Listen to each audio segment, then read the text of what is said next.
Ay, ito na pala yun. Saan? Ito, yan oh. Buto yan ang anaconda. Tingnan mo, tuwid na tuwid oh.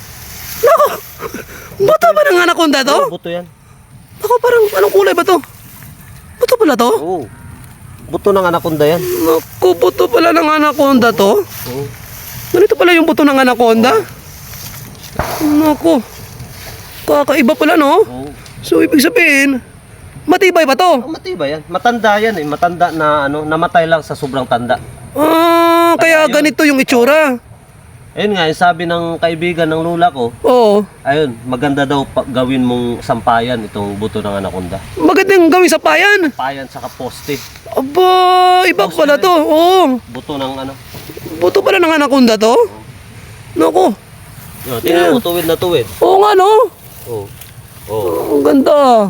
Ang ganda ang pagkakahubog ng buto, ano? Oo. Tuwid na tuwid, no? Tuwid na talaga. Ngayon ko Saka lang. ano na, matanda Pero na. ano, no? Mukha siyang kawayan, no? Oo.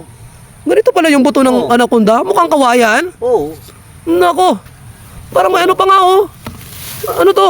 Ligbos. Ligbos yan? Oo, ligbos yan. Masarap yan eh. Kinakain yan. Ligbos pala to? Oo. Nako, tinutubuan na ng ligbos. Oo. Diyan kasi yan, karamihan tumutubo yung ligbos sa buto ng anaconda. Sa buto ng anaconda? Oo. Naku, ganun pala yun? Oo, sa buto ng anaconda yan tumutubo. Ah, ibang klase na ligbos to, ano? Ayun. Parang kawayan, no?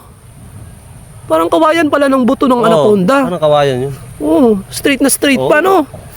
Ang galing pala ng kaibigan ng kaibigan ng kaibigan ng lula mo. Oo.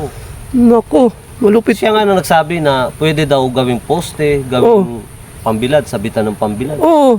Ayun,